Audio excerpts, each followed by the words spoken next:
favor, senta aqui, bota a irmã Noé ali, e eu vou ouvir o que esse rapaz tem a dizer.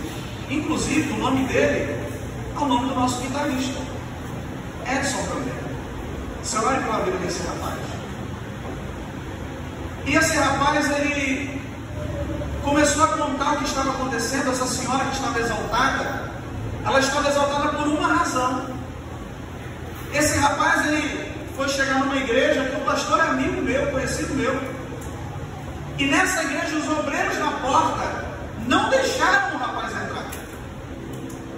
O rapaz não estava mal vestido, ele não era usuário de droga, não era morador de rua. Eles olharam ele de cima e embaixo e não deixaram o rapaz entrar.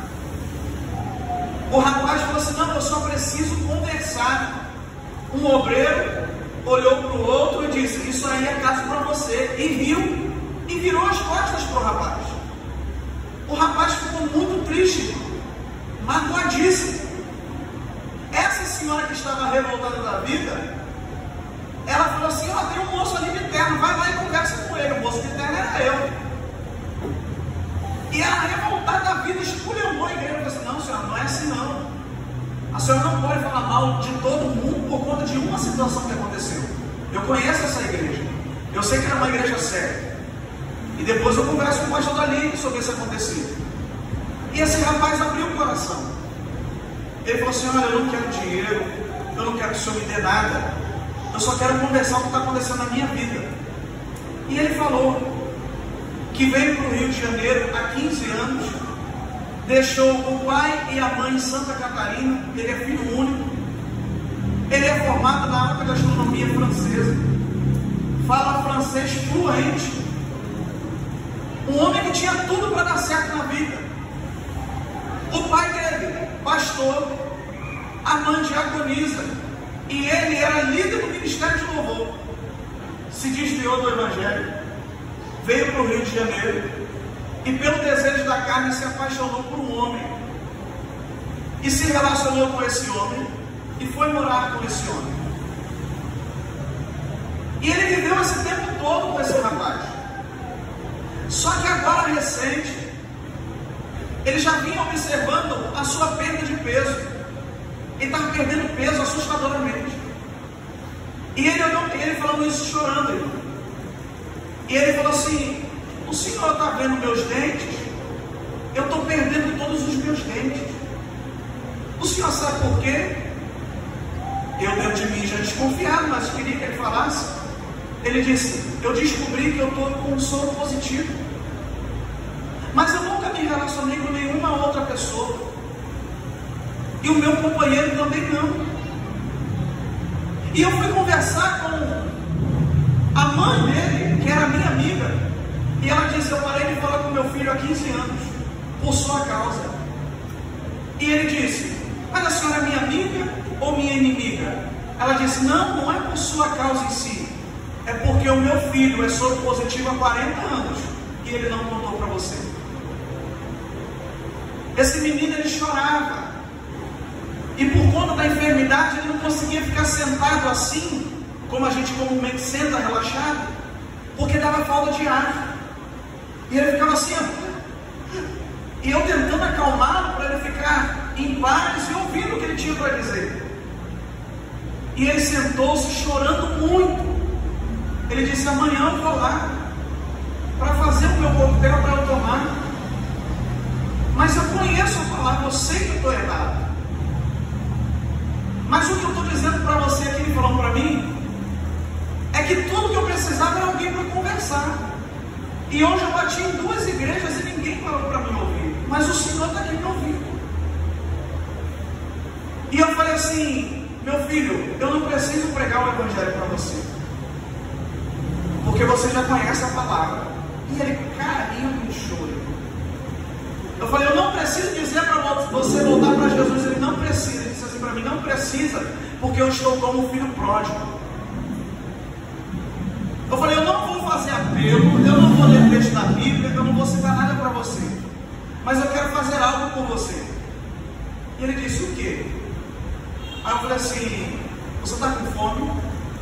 Ele disse: eu estou com fome. Eu falei assim: eu vou pagar um lanche para você. Eu não ando com dinheiro, não tenho dinheiro. Mas você precisa de passagem para ir embora, eu preciso, não precisa me dar o dinheiro. Me coloca dentro do ônibus, eu moro no Lago Pilac. Paga lá no motorista. Eu disse, não, também não tenho dinheiro. Eu vou pagar no cartão aqui, pego o dinheiro que eu vou te dar porque eu estou confiando em você. Mas eu quero fazer uma coisa por você. Eu falei, duas coisas por você. Você aceita? Ele disse, é claro. Eu falei, eu quero orar pela sua vida. Ele aqui, eu falei, agora. E não precisa levantar.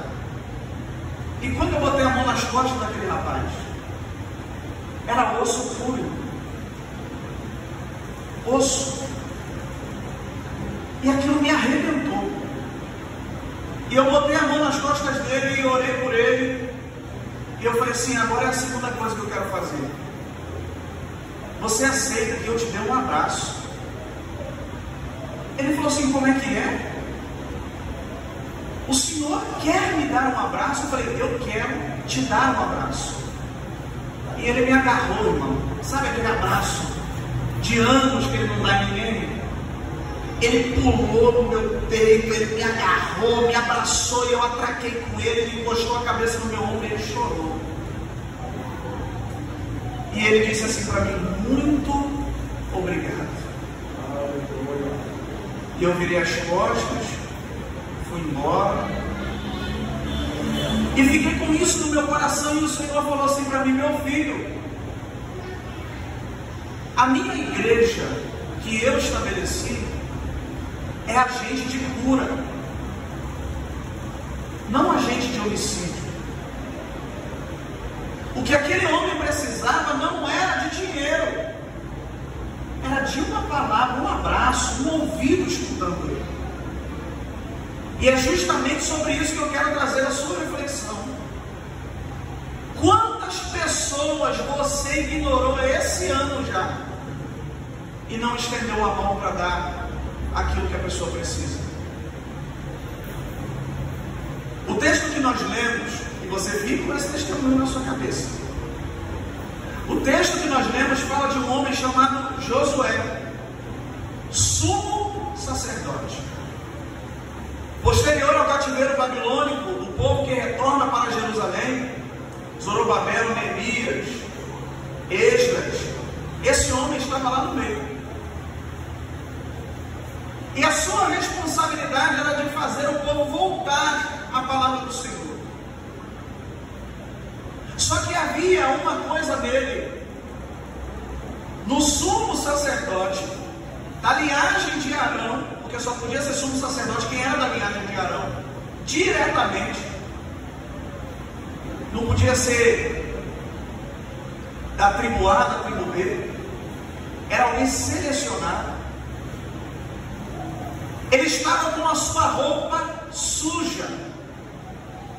A palavra usada aqui para suja é excremento. O que é excremento? Fezes. A sua roupa estava poluída, estava manchada com aquilo que era imundícia para os judeus. Aquilo que era imundo, que era profano. Mas Josué, mesmo assim, estava querendo ministrar. O assunto é muito sério, para mim e para você. Mesmo com a roupa suja, mesmo vivendo no pecado, mesmo com a vida profana, ele queria ministrar. Só que o texto diz do engano que o pecado causa. Como assim, pastor? Porque o texto diz que Satanás estava à sua mão direita para se lhe opor. Só que quem está à mão direita, em todo o contexto do Velho Testamento, como do Novo Testamento, como a vida como um todo, quem está à mão direita é a mão da confiança, é a mão do apoio, é a mão do advogado de defesa. Como que Satanás estava à mão direita, acusando ele? Porque o pecado engana. O inimigo faz papel de bonzinho o tempo todo, para que a pessoa pense, não, esse meu amigo aqui é gente boa, ele está comigo. Mas na hora que Jesus, porque a palavra anjo é com A maiúsculo, quando Jesus se apresenta, Satanás se transfigura, ele deixa de ser de apoio para ser aquele que acusa. Josué não via isso. Mas Zacarias e Jesus, prefigurado na figura do anjo, estavam vendo. Ele está te acusando, Josué. E eu já sei o motivo. É porque você não está do jeito que eu quero que você esteja. É porque você está com a sua veste suja.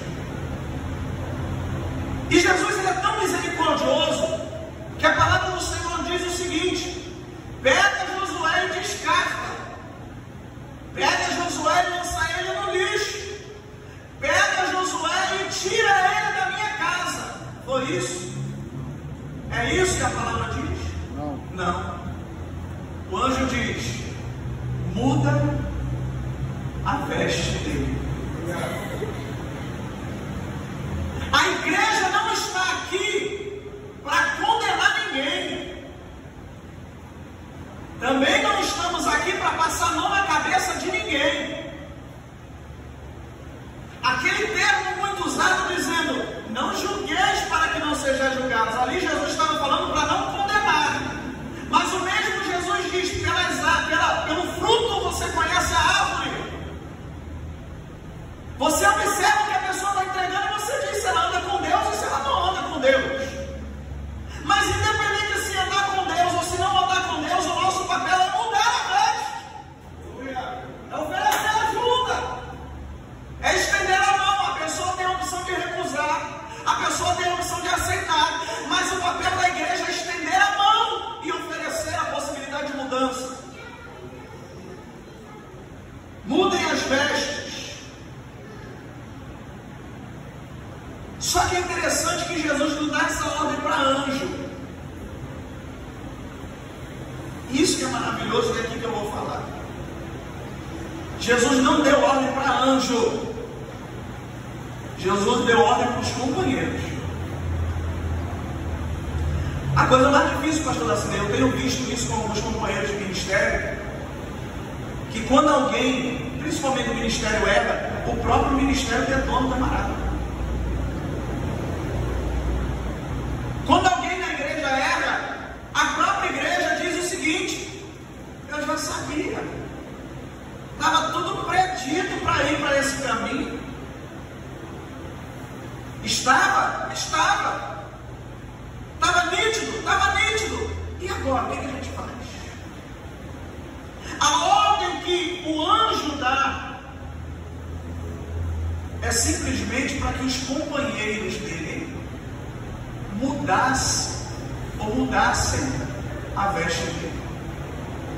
Para que os irmãos entendam, quando você lê a palavra do Senhor, Êxodo 38, principalmente dali por diante, nas vestes sacerdotais, cada vestidura tem um simbolismo.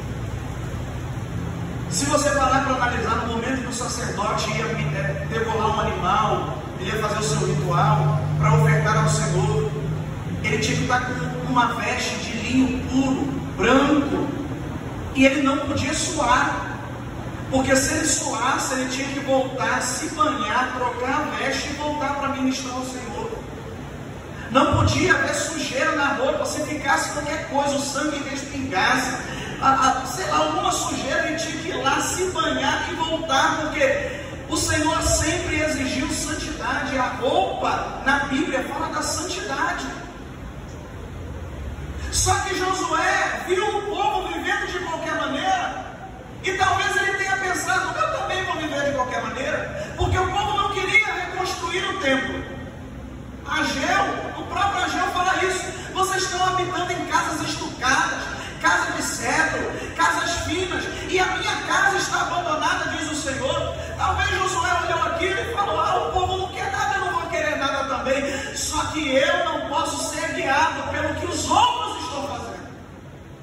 Eu tenho que ser guiado por aquilo que a palavra me diz. É a palavra que é o meu norte, amém, irmão? É a palavra que é o nosso guia. E por conta disso, aquilo que era para ser puro se tornou profano. Aquilo que era para ser santo se tornou imundo. Mas Jesus aparece e diz: tem roupa nova para você, Josué. tem veste limpa para você. É o Senhor que vai me dar, não, porque eu sou Deus. Eu ofereço através do meu povo a cura para quem está ferido. O teu papel, irmão, como igreja, é curar as almas feridas. Está em você a cura que o mundo precisa. E aí o anjo diz que era necessário trocar duas coisas. Na verdade ele diz uma coisa só.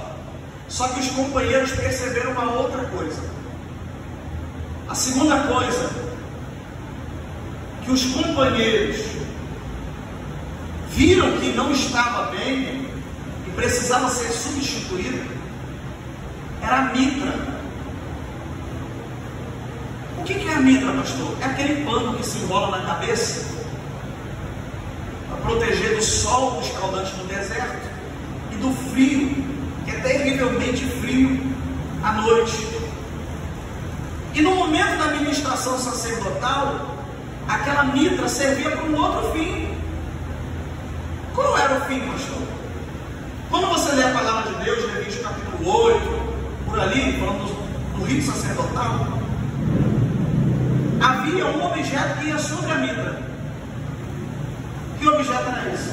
A lâmina de ouro, escrito santidade ao Senhor. Se a mitra está suja, a santidade não fica. Tem que ser tirado, porque o ouro se corrompe. Você já viu um ouro sujo? Eu já tive a oportunidade de ter, vendo com ourives, limpando uma peça de ouro. A peça estava preta, irmão. Preta, preta, preta. Eu olhei e falei assim, isso daí não é ouro, não. Aí ele olhou para minha cara e riu. Ele jogou numa solução, pegou uma escovinha, fez tchac, tchac, tchac, tchac, tchac. O ouro ficou brilhando. Mas a sujeira é capaz de ofuscar o brilho da santidade. A sujeira é capaz de ofuscar aquilo que deve brilhar em nós. Porque o Senhor Jesus Cristo disse em Mateus 5,16: assim resplandeça a vossa luz diante dos homens, para que vejam as vossas boas obras e glorifiquem ao vosso Pai que está no céu. Por que tem gente que não consegue viver a vida cristã em plenitude? E eu não estou falando de religiosidade, eu não estou falando de usar terno e gravata, porque eu não uso terno e gravata 24 horas por dia. Eu não estou falando de você estar na igreja todos os dias.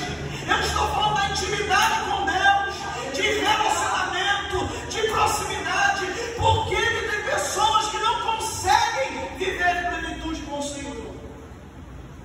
Porque a mitra está suja. E a santidade não fica onde a mitra está suja.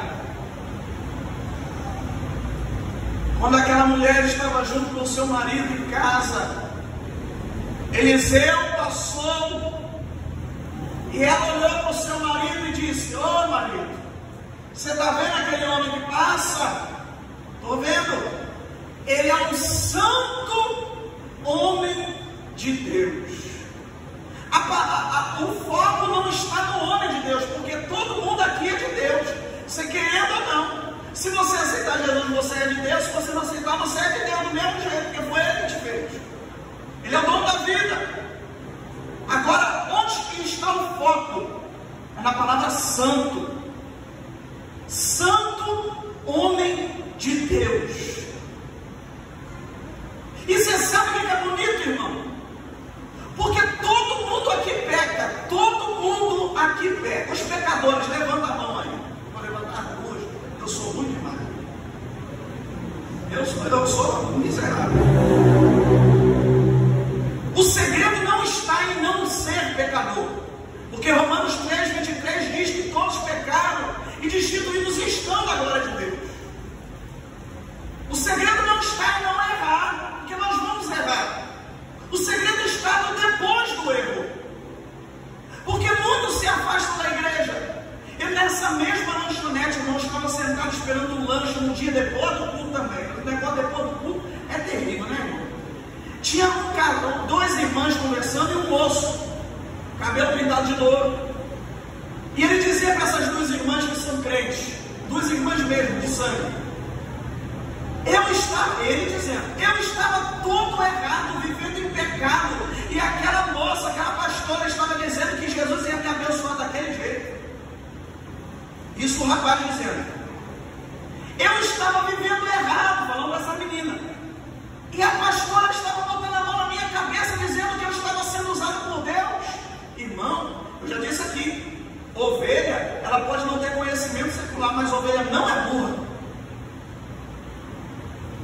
Ovelha não é burra. E ele disse, como agora, depois de um ano afastado de Jesus, eu vou voltar lá para ver aquela mulher que dizia para mim que Jesus estava me abençoando e me usando. Eu todo errado, todo em pecado, eu sabia que Jesus não estava mais comigo.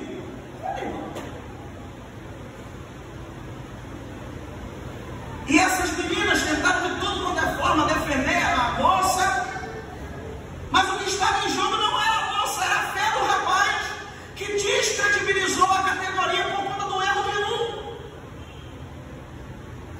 Só que olha para a palavra, irmão, e vê o que o Senhor está nos ensinando hoje, que quando a Bíblia suja, quando a veste fica imunda, existe jeito para você. As pessoas saem da igreja com vergonha do pecado? Não, não é do pecado. As pessoas saem da igreja com vergonha da consequência do pecado. Porque eu duvido isso, querendo que isso aconteça.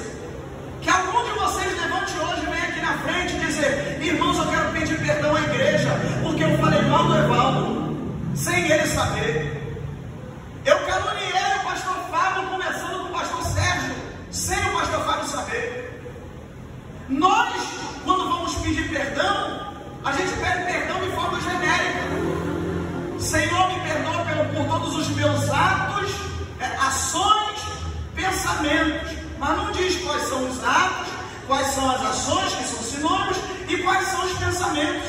Você tem que pedir perdão porque você olhou para a menina que passou na rua e você gostou do corpo dela. Você tem que pedir perdão, irmã, porque você viu aquele camarada sem camisa e falou, meu Deus, que homem. Você tem que pedir perdão porque você sentiu o desejo de roubar o dinheiro da empresa. Você tem que pedir perdão porque você chamou o irmão de desgraçado no seu coração. Você tem que abrir a tua alma, porque o médico só é capaz de receitar um remédio quando o paciente diz onde está doendo. Josué não disse que estava pecando, mas Jesus ele viu. Deixa eu falar uma coisa para você. Isso é para todos nós. Tem um corinho antigo que eu, quando criança, cantava assim: cuidado, olhinho, com o que vê. Cuidado, olhinho, com o que vê. O Salvador do céu está olhando para você. Cuidado, olhinho, com o que vê. Então a gente fica preocupado assim: peraí, deixa eu ver se não tem ninguém na minha igreja aqui. Não tem. Não tem, eu vou fazer. Só que, irmão, quando você for errar, você não olha para o lado, porque não vai ter ninguém. Mas você faz assim, ó. E o pior, você sabe o que me anima a permanecer crente, pastor Dacinho? Porque quando a gente termina de ler o capítulo 11 de Hebreus, diz que todos aqueles venceram, mesmo morrendo e sem ver a promessa. Aí o texto do capítulo 12 diz assim: portanto, meus amados irmãos, tendo em vista que estamos cercados por uma tão grande nuvem de testemunhas. Peraí, que nuvem de testemunhas é essa? São eles que venceram sem ter o Espírito Santo dentro, sem ver Jesus, sem ver a palavra como nós vemos hoje, mas venceram. E eles que sem ter tudo que nós temos hoje venceram. Então eles estão olhando para a gente, para ver se a gente vai vencer com tudo que a gente tem.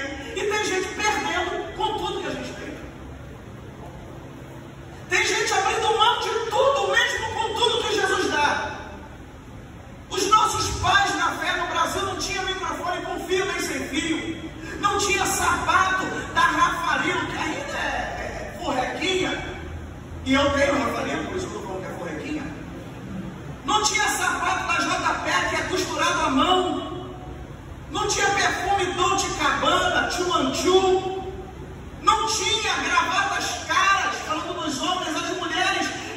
tinham maquiagens de R$1.000, mas havia fervor no coração, havia coragem na alma para falar a verdade. No meio do povo de Deus o pecado não prevalecia. E por que está prevalecendo hoje? Não, pastor, eu não posso chamar meu irmão a atenção, porque senão ele para de falar comigo. Tu prefere meu irmão ir para o inferno do que corrigir ele? Tu vai para o inferno junto com ele. Porque a palavra do Senhor diz que aquele que sabe fazer o bem não faz, comete pecado. E 1 João capítulo 3, versículo 8 diz que todo aquele que pratica o pecado é do diabo. Então não fica com raiva do pastor porque eu estou chamando a tua atenção, não. Você pode parar de falar comigo, você pode parar de vir para a igreja, mas pelo amor de Deus, vai para o céu, irmão. Não vai para o inferno. Tem um povo que diz, o inferno é aqui na terra. Irmão, se vocês conhecessem, só pela palavra já dá até um arrepio. E outra coisa interessante, Jesus falou mais sobre o inferno do que o céu. Porque é para alertar nós que lá não é o nosso destino. Porque a palavra diz que o inferno foi criado para Satanás e os seus anjos. O céu é o nosso lugar, irmão. O céu é o nosso lugar. E eu pergunto para você, irmão, se alguém te manda uma mensagem no WhatsApp falando mal da igreja, falando mal do irmão, criticando, qual é a tua reação? Se alguém te para na rua para detonar um irmão, qual é a tua reação? Eu vou te contar a reação desse povo aqui com Josué. O versículo de número 5 diz o seguinte: e disse eu, isso aqui é Zacarias, na visão, ponham-lhe uma mitra limpa sobre a sua cabeça. Aí olha o que eles fizeram. E puseram uma mitra limpa sobre a sua cabeça. E o vestiram de vestes. Aí olha o final do versículo 5. E o anjo do Senhor estava ali. Aí eu fui dar uma olhada nos originais. A expressão é: e o anjo do Senhor estava supervisionando. Aleluia! Estava observando, estava analisando o que estava sendo feito. Olha, irmão, eu estou pregando assim, hoje não tem esboço, não, irmão. Não tem esboço. Não tem esboço. O anjo disse: a veste está suja, troca a veste. Os companheiros disseram: a mitra também está. Vamos trocar a mitra também? Jesus deu start na restauração. E os que tinham comunhão deram prosseguimento. Aleluia! Vamos trocar a sua veste? Não, troca a mitra. Bota uma lâmina limpinha na cabeça dele. Bota um calçado novo no pé dele. Bota tudo do bom e do melhor. Porque, irmão, na igreja não existe espaço para deixar alguém sujo. Entrou aqui e tem que ficar limpo, irmão. E a gente de limpeza, aqui hoje todo mundo é auxiliar de serviços gerais. Nós vamos passar o rodo na impureza. Nós vamos derramar sabão na vida dos crentes. Mas nós vamos ver a tua vida levantando, meu irmão, em nome de Jesus. Vai ser mudança de cima da cabeça até embaixo no pé. E você sabe o que é interessante? Amigo é uma coisa terrível, irmão. Olha a Deus para Deus colocar amigo assim na tua vida, irmão. Olha a Deus. Por que, pastor? Porque em nenhum momento da visão o anjo ou Zacarias declara que os amigos foram, os companheiros foram até ele e disseram assim: você quer que a gente troque a roupa? Você quer que a gente mude tua veste? Você quer ficar limpinho de novo? Não. Amigo, irmão em Cristo, ele não pergunta, ele vê a necessidade e age. Está sujo? Rapaz, é a hora de agir. Vamos orar pela vida dele. Vamos orar pela vida dela. Vamos chamar ele para estar aqui junto com a gente. Vamos levantar essa pessoa. Vamos colocar para cima. Mas ele não quer, pastor. O problema, arrasta na marra. Depois, se ele quiser pular fora, o problema é dele. Mas traz na marra, porque irmão em Cristo está aqui para levantar as vidas que estão feridas. Aleluia. Eu lembro, irmão, quando criança, meu irmão mais velho que faleceu, a gente estava trabalhando numa casa, fazendo uma limpeza no terraço, tirando entulho. E um rapaz que estava com a gente, que também já faleceu, falou assim: senta aí que eu vou te carregar no carrinho. Que coisa maravilhosa, né? Tipo, você sentava no carrinho do irmão. Só que criança é uma coisa terrível, né, irmão? E a gente foi descer a ladeira, e eu era pequeno. Ele e meu irmão vieram correndo, um carregando o carrinho do outro lado, e eu sentado no carrinho. Ele esfreava o carrinho, sabe, daquela freada brusca. Eu saí capotando assim no morro abaixo. Eu era criança, irmão, tinha, sei lá, uns 7 anos de idade, 8 anos. E eu ralei meu braço, ficou na carne viva, aqui bem mocinho lá de dentro. Rapaz, mas eu chorava e fiquei lá no chão, chorando, ralado. E eu falava: eu não vou contar com a minha mãe, eu vou contar com a minha mãe, irmão. Meu irmão era grandão. Ele me pegou pelo braço assim, me botou de pé, falou: tu é homem, rapaz, fica de pé. E eu lá todo mole, porque estava doendo. E ele fica de pé. Eu falei: eu não consigo. Ele consegue, fica de pé. E eu falei: tá doendo, ele vai passar daqui a pouco, a gente joga álcool e vai melhorar. E ele na barra me colocou de pé. Ai, pastor, eu estou passando na prova, terrível. Fica de pé, irmão, eu não consigo. Quando você está orando por dia, eu não oro, mas não tem nem força para orar. Mas tu pega no WhatsApp, tu vê o Facebook, tu abre o Instagram. Então você tem força sim. O que está faltando é coragem, é audácia e um pouquinho de vergonha na cara para você se reerguer. Mas hoje eu estou aqui, irmão, junto com a igreja, para dizer para você: levanta. Tem veste nova para você, tem uma mitra nova, tem posição para você. Deus não te tirou do lugar, foi você que saiu com as tuas pernas. Deus hoje está lhe concedendo a oportunidade de reaver aquilo que você abriu mão e jogou fora. E quem que vai fazer isso, irmão? A igreja. Quando eu me afastei do Evangelho, eu disse assim: se um dia eu voltar para Jesus, eu nunca mais eu boto o pé nessa igreja. A igreja que eu comecei a criar, povo sem amor. Mais de 300 membros na igreja. Tinha 2 que passaram por mim e falavam comigo. 2, irmã Sandra e presbítero Mário. E eu falava: povo sem amor, tudo crente mentiroso. Eu pensando nele em mim, não falava para ninguém não, pensando nele em mim. Se eu voltar para Jesus, eu não entro nessa igreja de jeito nenhum. E eu sabia que um dia eu ia voltar para Jesus. Uma vez um colega meu falou assim: Leandro, você tem que fazer uma tatuagem nessas suas costas. Eu falei: tem mesmo? Tem. Você tem umas costas muito largas, vai ficar muito bonito em você. Eu falei: é mesmo, é verdade, né?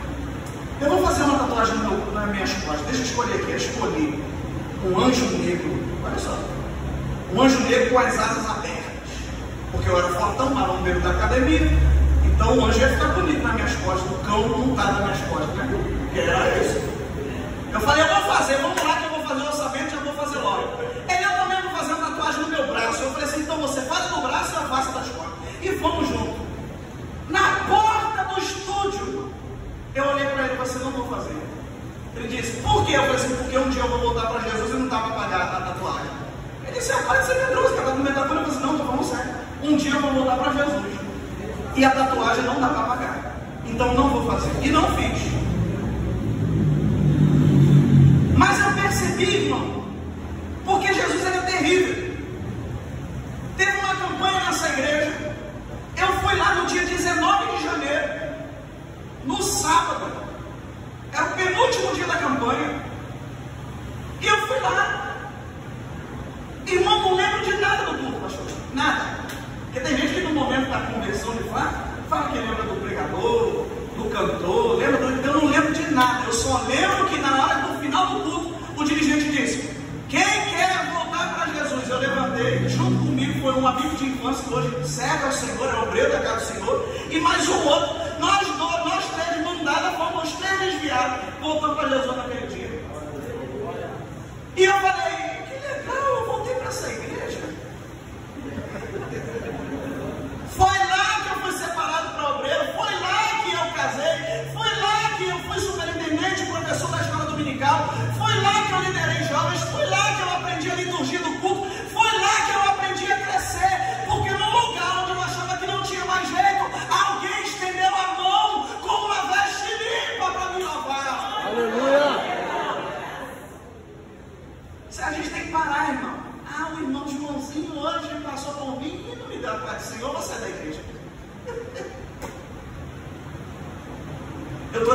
você, irmão, aqui está cheio de gente imperfeita.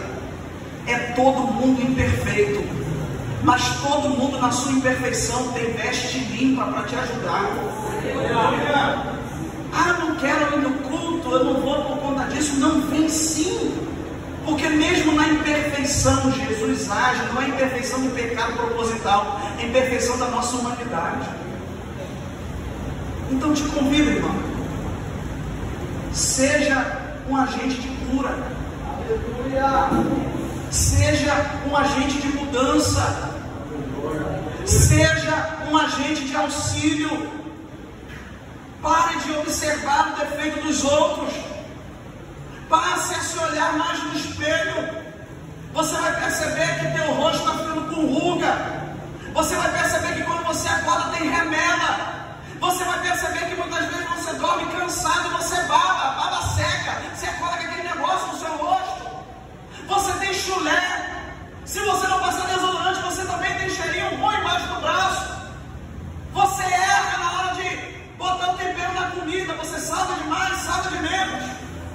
Você fala coisas que você não queria falar. Você dorme na hora da oração. Você é cheio de defeitos. Eu sou cheio de defeitos. O que faz a diferença no meio de nós é que Jesus nos comprou com o seu sangue, mesmo cheio de defeitos. Aleluia! O texto de Ezequiel, capítulo de número 16, diz: e passando eu por ti, vi-te caída no meio do caminho, ensanguentada, com a roupa rasgada. Você estava seminua e não tinha mais jeito para você. Mas eu olhei e percebi que você ainda tinha vida. Eu te levantei, eu te banhei, eu te vesti, eu te perfumei, eu te dei joias preciosas, eu te dei um nome e eu elevei você até o mais alto nível. O que Deus está falando? Ele olhou para você e para mim, que não valíamos nada para o mundo, não valíamos nada para a nossa família, não valíamos nada para nós mesmos, mas Ele olhou para nós e disse: está vivo, está respirando, está sujo sim, está sem roupa sim, mas isso não é problema, porque Jesus dizendo à luz da igreja de Laodiceia: eu tenho veste branca, eu tenho ouro puro, eu tenho colírio. Jesus tem o que é necessário para a tua vida se levantar, meu irmão. O que é avivamento, pastor? Avivamento é a gente fazer como Isaías fez. O rei estava vivendo um momento maravilhoso no seu reinado, mas não tinha filho. Ele adoeceu. E Deus falou para o profeta: vai lá e diz a ele, para ele pôr a casa dele em ordem, porque ele vai morrer e não vai viver. Isaías diz isso. Quando ele sai, o rei vira a cara para a parede, diz: lembra, Senhor, lembra, Senhor. Aleluia. Você sabe o que mais mexia comigo quando eu estava desviado do Evangelho, irmão? Era quando eu passava na porta de uma Assembleia de Deus na hora do hino da água. Aquilo rebentava no meu coração. Eu chorava na rua. Ninguém sabia, mas chorava. O rei vira para o canto e diz: lembra, Senhor, do que o teu servo fez. Lembra de como eu me dediquei à tua obra, o que eu fiz na tua casa. O profeta Isaías estava no pátio do palácio. Deus falou assim: Isaías, ele: eis-me aqui, Senhor, volta e diga ao meu servo: ouvi a tua oração. Aleluia. E vi as tuas lágrimas. Eis que te concedo 15 anos a mais para a tua vida. E se você não crê, pede prova. Ô homem com intimidade com Deus, pede prova.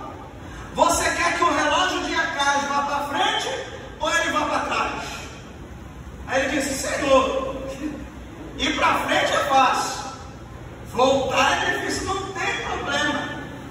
Voltou, irmão. A terra fez um movimento ao contrário, só para provar a intimidade daquele homem com Deus. Só que Isaías não disse: você está curado, não. Você leu o livro de Isaías. Ele diz para os servos do rei: façam pastas de figo e passe na ferida, porque ele vai ficar curado. Tem gente que está doente, Deus já liberou a cura, mas a cura está na nossa mão. A igreja tem que passar a pasta de figo no machucado. A igreja tem que sarar. A igreja tem que abraçar. A igreja tem que cuidar. Aleluia. Mas quem está ferido não cuida. Então, antes de cuidar, se cuide você. Peça para Jesus passar a pasta de figo na tua alma. Porque vai chegar gente nessa igreja quebrada, irmão. Aleluia. Vai chegar gente aqui arrebentada na vida. E você e eu temos um papel de como foi com aquele moço que eu contei a história.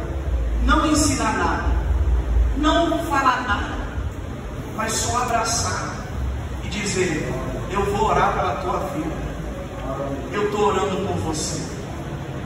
Agentes de cura é o que a ABC Monte das Oliveiras será, em nome de Jesus. Você crê nessa palavra, irmão? Amém. Fique de pé. Abra sua Bíblia. A primeira carta de Paulo aos Coríntios, capítulo de número 11.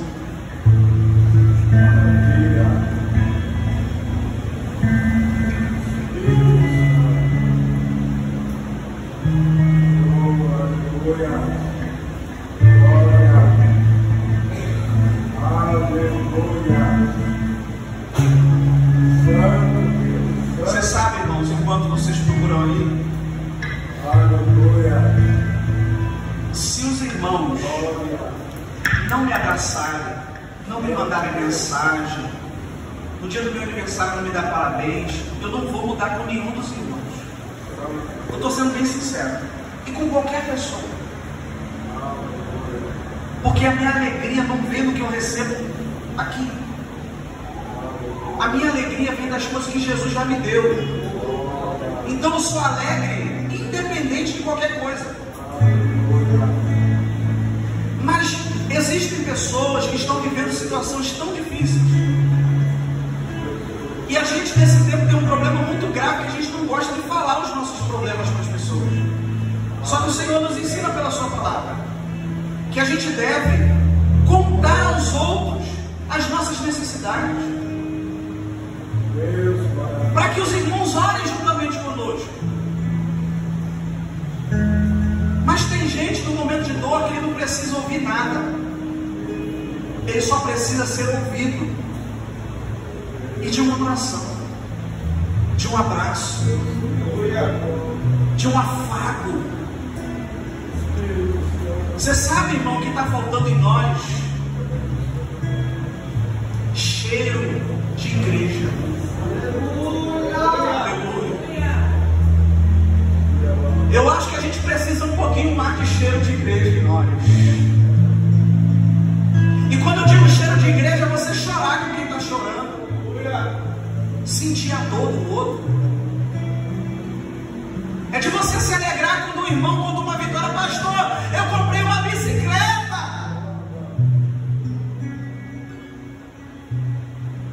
É de a pessoa contar assim: por que vocês olham e me veem tão feliz? Às vezes eu atropelo os irmãos nos testemunhos aqui, porque eu não aguento, é muita alegria para o meu coração quando chega um irmão e fala: pastor, Deus me abriu uma porta de emprego, eu fui promovido, a minha esposa conseguiu isso, o meu esposo conseguiu aquilo. Por que isso me alegra?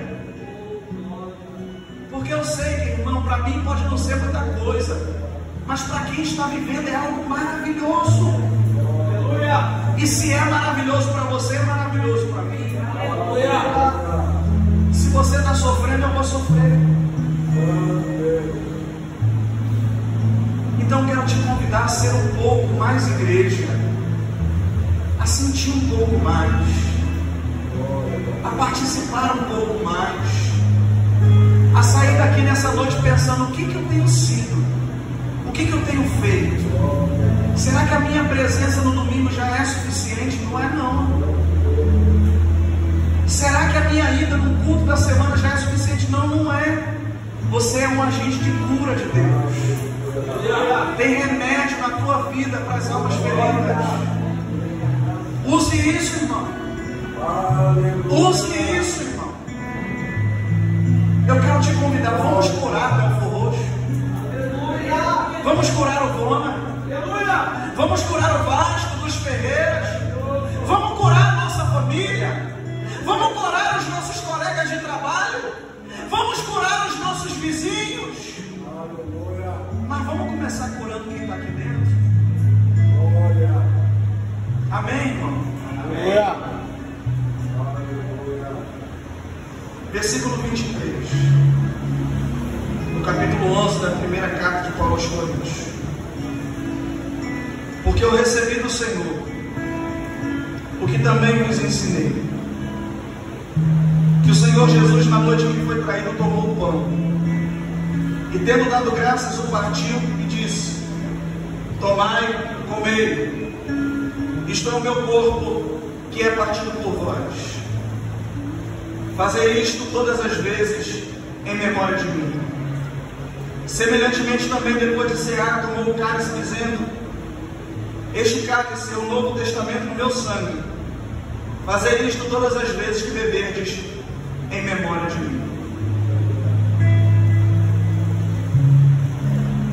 Eu queria te convidar, enquanto nós oramos pelo pão, que você refletisse se de fato você tem sido um agente de cura na vida de algum irmão, de alguma irmã, de alguém de fora da igreja. Enquanto nós oramos, faça esse pedido no seu coração: Senhor, me use para curar. Me use para curar. Eterno Deus e maravilhoso Pai, te exaltamos.